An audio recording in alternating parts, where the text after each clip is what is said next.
So good afternoon, good evening, Asia. Good morning, United States, North America, and good afternoon here in rainy Britain. I'm Thomas Crampton, joined today by Hadrien de Montferrand, who runs HDM galleries in London and Beijing, to speak a little bit about art in COVID times. It's a trying time for every industry, obviously, but arts and culture have been particularly hard hit. And what are your first takes about COVID times from two perspectives? One, obviously, where we are right now and where it's going on, but you have a little bit of a view into the future through your Beijing gallery, which has been in the COVID era longer than we have here. And you're right now in London, where I am right now. So first of all, welcome, Hadrien. And what are your thoughts on art in COVID times? Well, Beijing has left COVID and re-entered COVID recently. So we are in Beijing in 798. We're still in lockdown because this is where I have the gallery in the 798 Art District. And we've been told last week to close the gallery down again. So how long did you open for? We've opened for 3 weeks, and then we had to shut it down again because they found one case inside 798, which is the main art district in Beijing. But my first comment on your question is art in COVID times is challenging. The art market in COVID times, during COVID, is really challenging because the main added value an art dealer has, like me, is to explain art and to meet people and to explain to them why it is interesting and important and why some artworks are interesting. And when you cannot meet anybody, it is quite complicated to run a business that is based on human relationship. Right. And when you did open up, did more people come in? Did you have a lot of people showing interest? Well, it's funny because when we had time to plan the next exhibition after the COVID, and I had a big debate on whether or not we had to show to do a show with cheap and affordable and emerging artist works. Or smaller works for more important artists. And my team in Beijing was saying, yes, we should do that. And I said, well, no, I think that when people are going out of a very difficult time, they kind of are ready to spend maybe more money. And so I've asked my team, and I called the artist myself, saying, I want very, very strong pieces, and I want expensive pieces. I want to and maybe we'll come back to that, because after the crisis in 2008, there was the same challenge, and I will have a very good example to support this idea of mine, which was to show expensive things. And finally, we did an expensive show, and we sold everything that was low priced. Sorry, this is in 2008 or now? No, now. Sorry. Okay, now. So give the example 2008. What happened in 2008? No, 2008 was interesting because, as you know, there are two main fairs that happen in 2000 every year, and that one after the other is FIAC and Frieze. Frieze is in London, and FIAC is in Paris. And Frieze, the organization of Frieze, called all the galleries and had the same analysis as my team in Beijing, say, please come with lower priced item. And which Frieze did. I mean, Frieze galleries did. And where FIAC say, okay, we're coming out of a crisis, and so you need to come with very, very strong items. And actually, FIAC won because FIAC managed to convince a lot of galleries to come with masterpieces. And this is where FIAC really took the lead in front of Frieze in 2009. So it's by going out and having that, taking that risk. Yes, exactly. Taking the risk of coming with very expensive and very strong works. It's too early to say, because I don't think this pandemic has come to an end yet. But yes, it's very challenging because in the time when you were open, did you get many people coming in? yes, we did. So it was logistically was quite complicated because we had to record all the people coming in the gallery, have somebody pay somebody from the government to take everyone's temperature. This information was uploaded to their QR account, linked to their WeChat account. So it was logistically quite challenging, but we did it. And for the first show, we had like 200 people coming into the gallery. They were not all buyers, but we had actually quite a lot of our quite a lot of collectors came. Right. We just had somebody saying, "Excellent to hear about art these days. People need art." So yes, and we're planning our second show next month with an English artist, so we'll see what happens. Okay, and there have been already changes taking place in the art world. We were talking about beforehand, such as the way the auctions are taking place. So basically, the distribution of art goes through 4 different main channels. The first one, of course, is the auction business.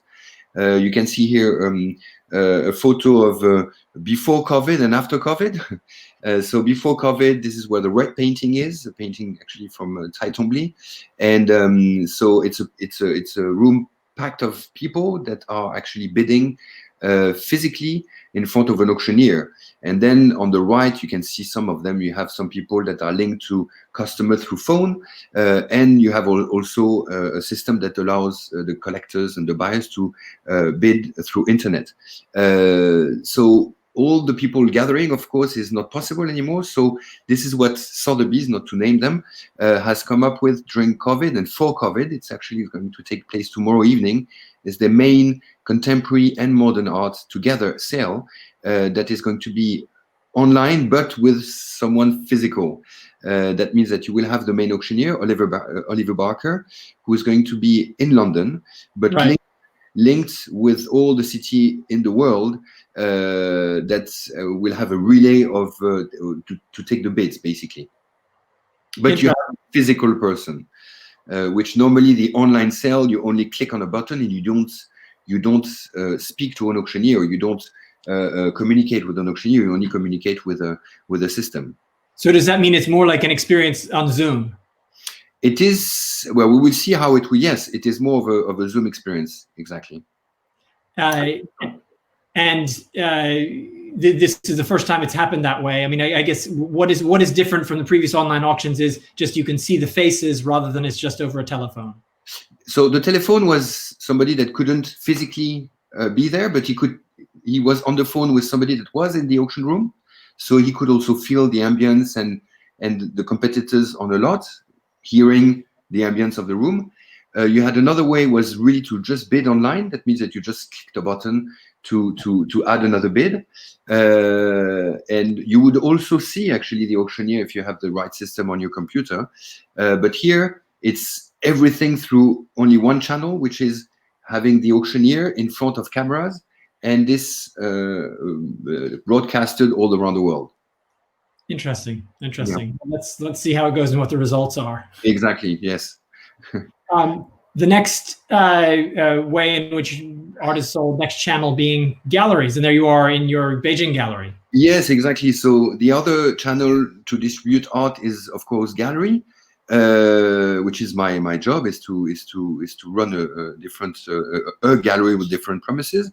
This is my Beijing premises with a show from a Nation artist, an artist from Haiti, and of course here it's, as you can see through one of our salesperson and myself, is to explain in front of the artwork why we like this artist, why we decided to show him in Beijing, and why we think that this guy is interesting, which is something today that is quite difficult to do. So contrasting that with the auction house is, I know I want that piece of art and I'm going to, this is how much money I'm willing to spend on it. Whereas what you're talking about is something that's much more around developing an appreciation of what this is. This is an artist you've never heard of. This is somewhere you've never been, Haiti. Exactly. This is why you should consider this is what's interesting about this artist and this art.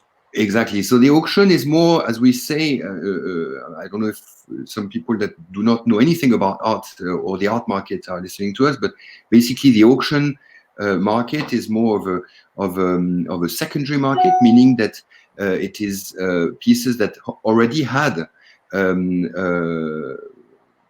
ownership before, and whereas a gallery, especially if it is dedicated to young artists, it's works of art that comes directly from the studio. Right. Okay. So what are the changes? You talked a little bit about the changes that going in, which is mainly temperature checks, making sure that you have people registering as they come in. Yes. Are there any other changes in terms of the art itself, rather than just those physical things that you think we'll see in terms of maybe the types of art, the scale of the art? Yes, so I mean, once again, I mean, there's not only one artist. So every artist takes his how would I say, his role differently. But I would say that most of the artists we represent see themselves a little bit as I would say, dream sellers. I don't know if it is the right English expression. Right. I mean, that they see in their role in the society and what we're going through as people that should be giving hope. Basically, this is what I see when I exchange with my artists and see how they react to this social.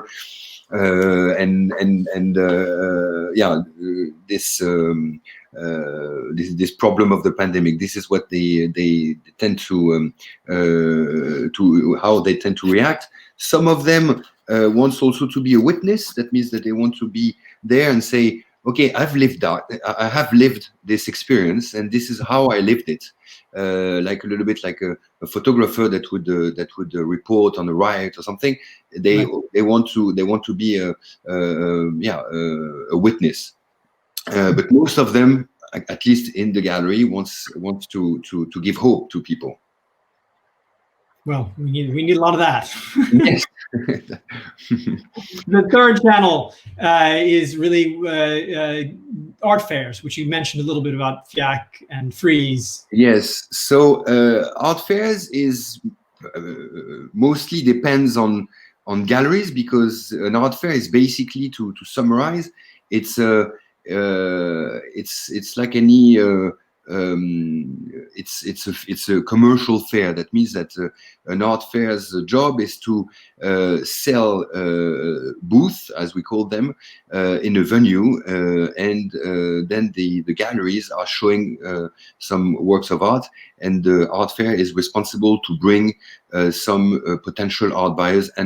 This is the business model of an art fair, and of course they put a lot of energy in advertising the art fair, trying to make it more interesting by inviting people on panels and everything, so to attract art buyers.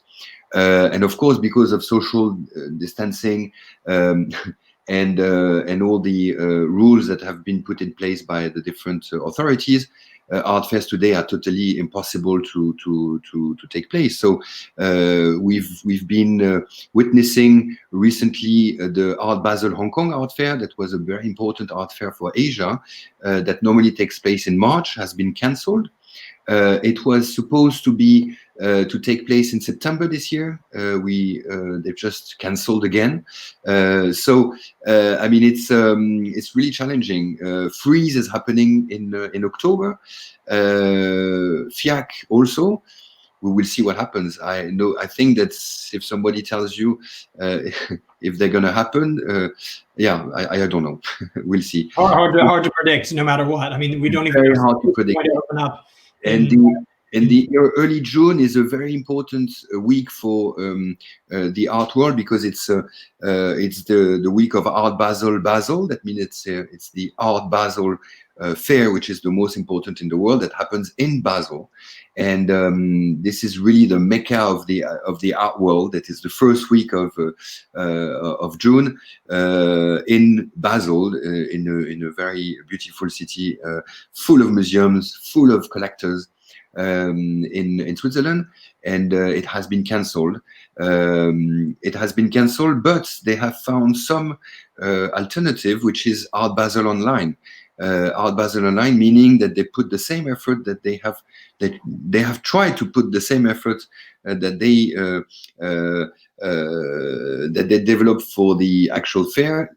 They have put these efforts online, meaning that they have technically they have developed some viewing rooms, as they call them. That means that it's a sort of an image with the artwork you want to sell, that give you information about the size, about the lights. You can zoom in the paintings. I mean, there is a lot of small tools that allows you to be the closest possible to reality. Right. Yeah. Okay. Well, I found the Art Basel rooms here. Yes. Which, how do you feel this does in terms of creating the obviously it's not going to create the Art Basel experience, but is it going to, how successful has been considered? I mean, it's very difficult to say, because this we can come back to this figures issue a little bit later if you want, but normally the figures of the art world are a little bit confidential, so we will never know how successful an edition of Art Basel, online or offline, is going to be. My impression is that these viewing rooms, viewing room is a little bit the new name for something that existed before. Everyone on their website, on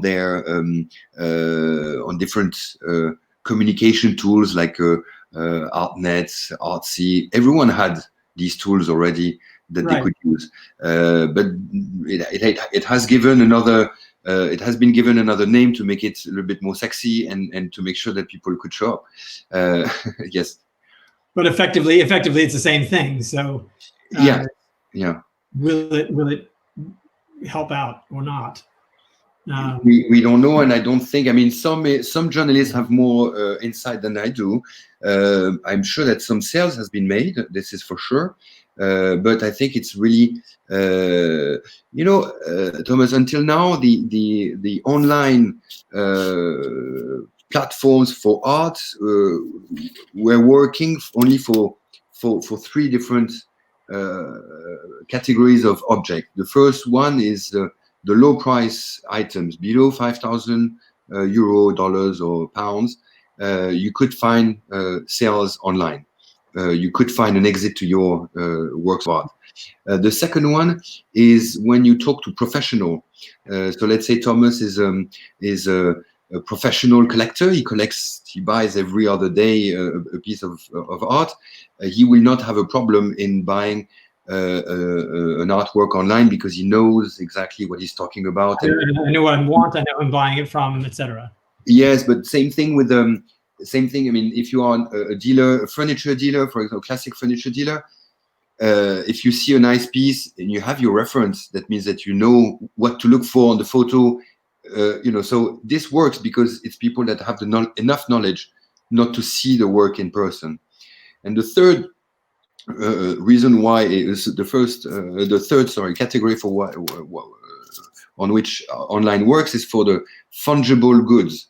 Fungible meaning two things that can be replaced by the other. So it's an edition of sculpture. It's a print. So if you've seen the sculpture number 1 on 6 and you are often number 3 on 6, if you've seen the number 1, you know what is the number 3 going to be. So you have no problem in buying it. It's the Petrus wine, 1982. One bottle is the same as another bottle. You see what I mean? So for this kind of item, so 3 is, one is professional, second it's fungible goods, and the third one is below 5,000, around 5,000 euro. So quite limited. And today, yes, quite limited. Yeah, yes. And you see, I mean, all the online tools we had they all failed. I mean, Artsy, everyone knows that they're failing. Auction at Tap, Adelaide, and all these amazing entrepreneur. I mean, unfortunately they don't work. It doesn't work anymore. I mean, it is challenging, the online art market. And so what about the relationship with artists, which at the end of the day is the key part of a gallery's lifeblood, right? Yes. And well, I was supposed to do a lot of traveling to meet Spencer Sweeney in New York. I was going to go to Stuttgart. I was going to, anyway, and I cannot do that. So, I mean, phone is what I use to call my artist. And yeah, I mean, I think that a lot of galleries took advantage of this bracket of time to spend time on the phone with the artists, with the collectors, and to strengthen the relationship they had with them. right. Which is what I did. Yeah. Okay. All right. So, what is your outlook? What is the outlook then for the overall for the art market? We've now looked at the primary three channels for art. You're based on your experience in 2008, it could bounce back much more quickly than people are expecting. So I think there is two elements that this crisis is doing actually. The first one is all the boundaries that we had in the art market, meaning, I mean, Art Basel Hong Kong or Basel would never talk to the auctioneers, for example. Some artists will fear auctioneers. Auctioneer will not talk to galleries. I mean, there was a very tough competition between galleries and auctioneers. I think this is over. That means that everybody is actually trying to find the best strengths of both to make sure that things actually happen. Christie's are doing things with Frieze.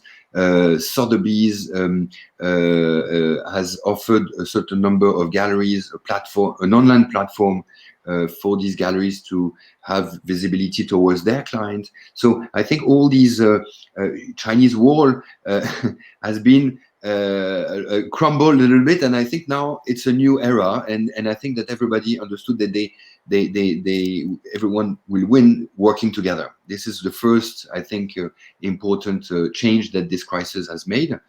Even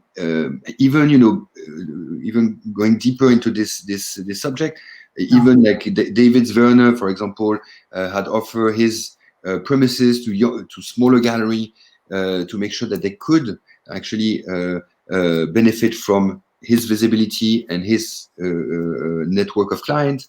Perrotin did the same thing in Paris. So, I mean, there are things that everyone, I think, is understands that everyone needs each other. So this is the first. So that's a good message. It's a very positive message.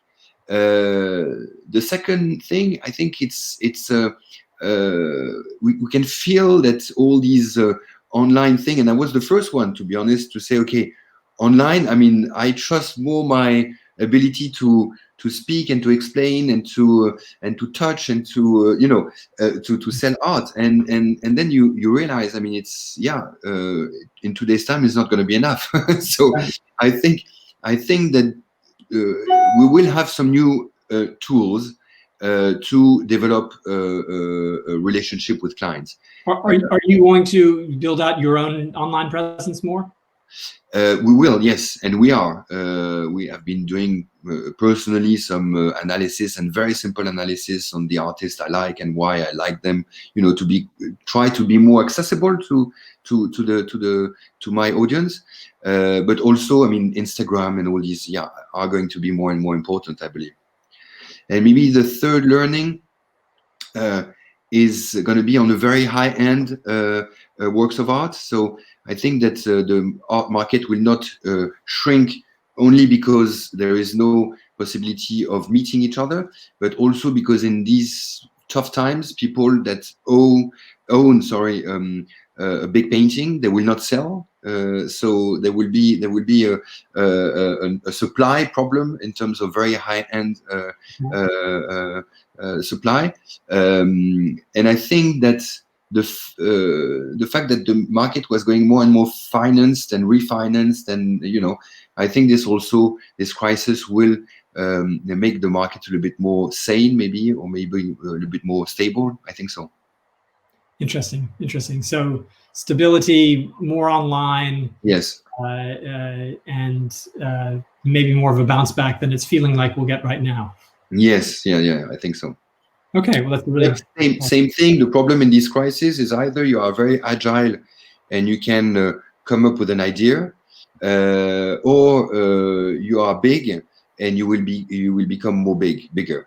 You see, and I think that the Gagosian, Hausen, Wirth, Davids, Werner are going to be bigger because they have the financial resources to go through this crisis, whereas smaller galleries that are not agile will disappear. I think so. So I would say that the biggest problem of this crisis is this crisis will shrinken the numbers of eyes. You see what I mean by the French definition of un œil? That means the taste of somebody. Right. So you will have less eyes so less good filters. So maybe not very objective filters maybe going down one narrow. Yes, exactly, and the power will be given because of financial resources to biggest players. This is a little bit the challenge. Right. Okay, well, great. Thank you so much for your time. You're welcome. Update on the art world, and love to check in again in a few months' time when we see what's going on in October and whether we're getting all these fairs taking place. Yes. No, and I forgot one. I didn't forget because the job is very similar. But along with the galleries, you have a lot of dealers, art dealers, as we call them. It's people that are in the secondary market and are middle people that advise collectors, and these also have very challenging time because supply is there, right. and demand on their side is a little bit weaker. So, okay, great. Yeah. All right, thank you so much. Yeah. You're welcome. See you. Bye bye.